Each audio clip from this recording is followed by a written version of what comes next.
Olá, meu nome é Juliana, sou graduanda do curso de Teologia pela Unigrarim. Queria trazer uma mensagem que fala sobre a vida, o plano de Deus, né? A vida como plano de Deus.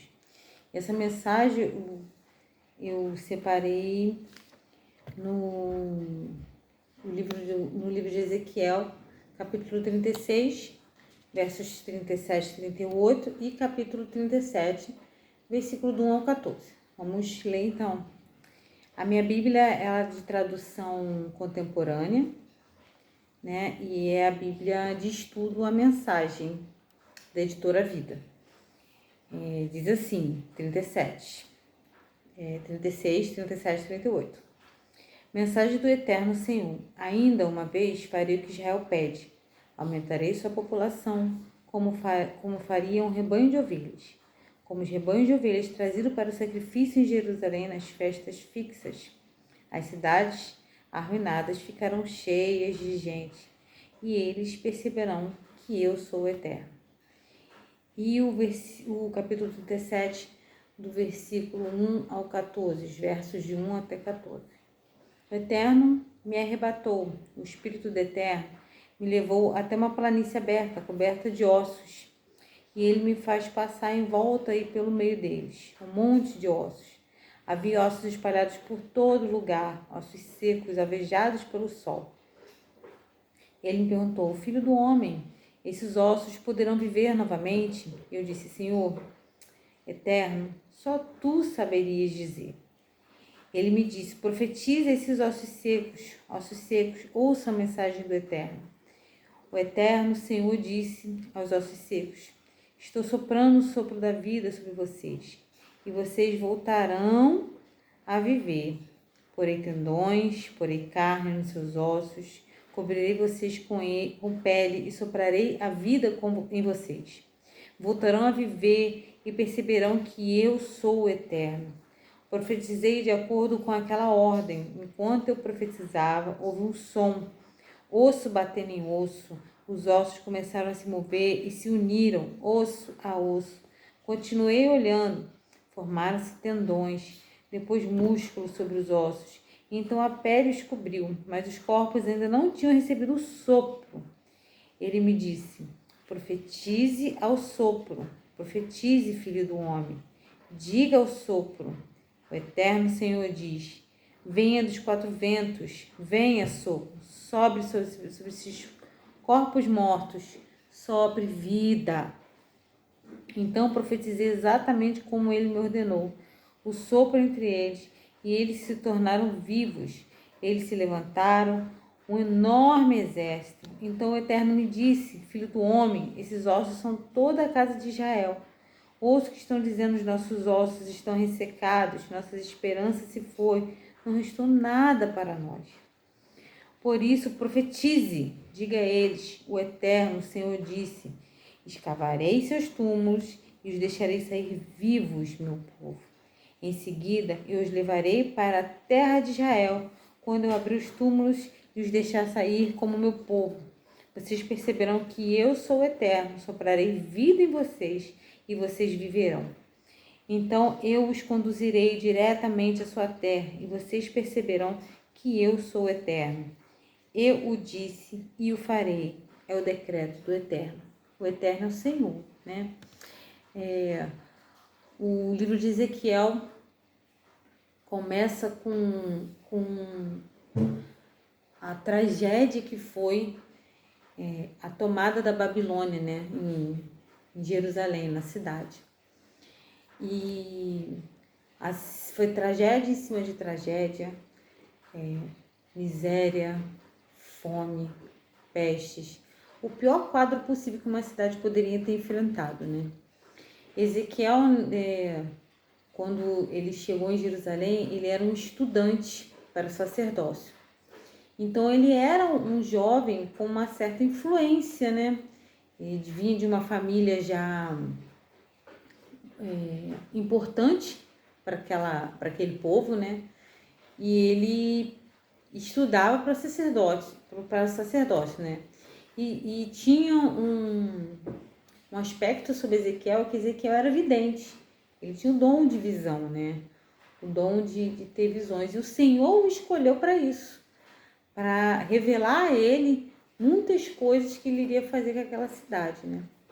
Então, aí ele estava começando o seu ministério quando foi para a Babilônia.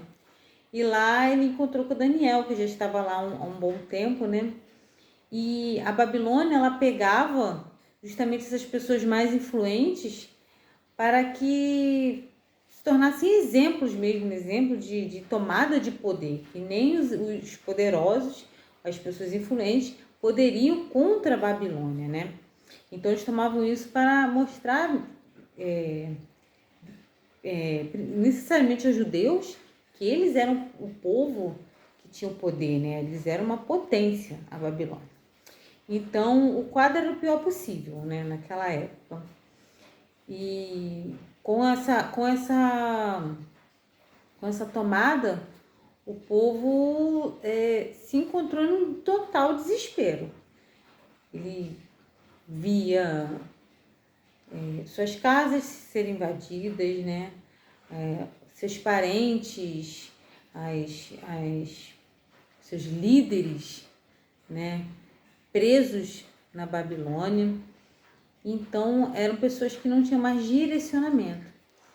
Só que isso tudo ocorreu segundo a vontade do Senhor. Isso foi vontade do Senhor, foi permissão de Deus na vida daquela cidade, na vida daquele povo. Por que isso tudo aconteceu? O povo estava perdido em meio ao pecado, estava adorando deuses estranhos, que não eram os deuses judeus, não era o Deus dos judeus, né? O Deus de Israel não era, eram deuses estranhos, e até mesmo levando imagem desses deuses para o templo.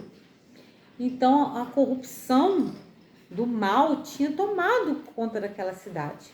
Então era algo que o Senhor permitiu que acontecesse, a miséria, a fome, a queda do próprio templo. É como se o Senhor tivesse saído do templo, que era a casa de Deus, ele tinha se retirado do templo. Por quê? Porque o templo estava sendo usado até mesmo para a idolatria de outros deuses, para ser feitos sacrifícios ali no templo, né? Então o Senhor permitiu que isso tudo acontecesse. Mas o Senhor mais tarde viria a se revelar dentro do próprio templo, da própria Babilônia, como Deus de Israel, como Deus que é o Deus Todo-Poderoso, por meio de Ezequiel. Ele usou Ezequiel foi levado à Babilônia, e Ezequiel lá foi tomado diante antes disso, ele tinha tido uma visão que tinha revelado a ele o que aconteceria na cidade, né? E quando ele foi levado até a cidade de Israel, com a cidade de Jerusalém, quando ele foi levado cativo para a Babilônia, o Senhor se revelou para ele qual era o intuito de Deus, que era se revelar como Deus Todo-Poderoso, Deus de Israel. Então, Ezequiel foi alguém que foi chamado por Deus para revelar aquele povo, para alertar aquele povo quanto ao mal. Mas mesmo dessa forma, Ezequiel sendo levado, o povo continuou as suas práticas, né? Só mesmo com a tomada da Babilônia, vamos dizer que foi como uma sacudida no povo, né?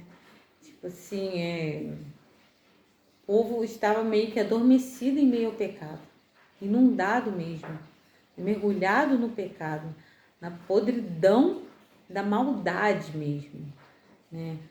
Então ele colheu, depois disso o povo começou a colher miséria espiritual, miséria material, não tinha o que comer, suas casas tinham sido destruídas, invadidas, mulheres tinham sido arrancadas dos seus lares, crianças, e isso tudo foi permissão do Senhor, porque o povo escolheu seguir o mal. O povo escolheu estar no pecado. Mesmo tendo um Deus todo-poderoso, que era o Deus de Israel, o Deus que tinha edificado aquele templo para sua obra, para sua honra e glória, o povo permitiu, né, que todas as influências dos povos que se vinham tomando aquelas cidades em sua volta e com seus deuses, permitiu que isso tudo entrasse dentro da cidade de Jerusalém e contaminasse o povo, né? Mas o Senhor, ele trabalha de formas extraordinárias. E quando ele levou Ezequiel para a Babilônia, ele permitiu que o povo estivesse passando por isso tudo, para depois mostrar que ele era o Deus de vida. Ele era o Deus de ressuscitação, de renovação. E por meio disso, ele fez com que a obra dele continuasse dentro da Babilônia. Mesmo que o templo tivesse sido o templo, que era a casa de Deus, que era algo de suma importância para o povo judeu, que era o templo do Senhor, foi edificado com toda a sua exuberância, toda a sua magnitude mesmo. Ele permitiu que o templo fosse destruído. Então, o templo destruído fez com que o povo tivesse desestabilizado a sua fé, que já estava corrompida por meio do pecado, da idolatria principalmente, e da maldade, entre outras coisas, porque o pecado ele não anda sozinho, né? Ele puxa um pecadinho daqui, puxa outro pecado maior e vai se tornando uma bola de neve até que você está perdido, inundado no pecado. Então, por isso que é muito importante o nosso relacionamento diário com Deus, de oração, de vigilância constante, leitura da palavra, né? Parênteses que a gente abre aqui. Então, esse povo que já estava nas mãos do Senhor mesmo, né? Mas nas mãos de justiça que o Senhor estava fazendo, permitindo que isso tudo acontecesse, né? Não era plano de Deus que aquele povo que passasse por todo aquele trajeto de miséria, né? De fome, de caos total. Era um povo que foi escolhido por Deus para ser um povo vencedor, um povo vitorioso. Mas as nossas escolhas influenciam no que vai acontecer na nossa vida, o que vai acontecer ao nosso entorno. Então foi isso que aconteceu. O povo escolheu e a cidade caiu. A Babilônia foi vitoriosa naquele tempo, claro, que foi limitado, né? Foi um tempo determinado, aquilo teve fim, mas até então foi uma tragédia gigante, né? E isso traz muito para o que acontece nos dias de hoje, né? Quando você faz as escolhas sem direcionamento do Senhor, sem ter o Senhor como centro das suas escolhas, dos seus pensamentos, você acaba levando tudo à sua volta junto contigo, com seus escolhas, como se fosse realmente efeito dominó, né? Começa aqui e vai destruindo tudo que vê pela frente. Destrói a vida espiritual, material, e não existe mais nem profissão, não existe mais nada. Aquele povo comia bolotas de porcos, não tinham o que comer. Eram fezes mesmo, que muitos deles estavam comendo. Teve até o episódio que é muito famoso, todos conhecem, que uma das mulheres matou seu filho para se alimentar, ela e a sua amiga. Então, era o pior quadro possível que uma nação poderia enfrentar, né? Mas, mediante todo esse caos, Deus mostra a Ezequiel em visões e fala a ele como está percebendo, né, a reação daquele povo, mas que ele vai se mostrar o Deus de Israel. Preste bem atenção, a cidade que antes era gloriosa, era cheia de vida, que se tornou em desolação, desespero aos sobreviventes e total falta de esperança, iria ser reedificada pelo Senhor. Nisso o Senhor leva Ezequiel, até como fala aqui no capítulo 37, a visão do vale de ossos secos. é uma visão ilustrativa, né? Mas também uma visão real do que ele iria fazer com aquele povo. Ele ia fazer com o seu povo. E o que ele faz conosco hoje. Ele vê onde, ele pega onde não tem a sequidão, onde não tem esperança. Ele pega onde não vê mais saída, onde só há a morte, só há túmulos cheios. E ele faz esses túmulos ficarem vazios, porque ele ressuscita esperança, ele ressuscita nações inteiras. E foi isso que ele fez com o povo de Israel. E usou Ezequiel para mostrar isso ao seu servo, né? E Ezequiel, vendo aquela visão, obedeceu à voz do Senhor, porque o Senhor falou: veja o sopro, o vento soprar e profetize vida.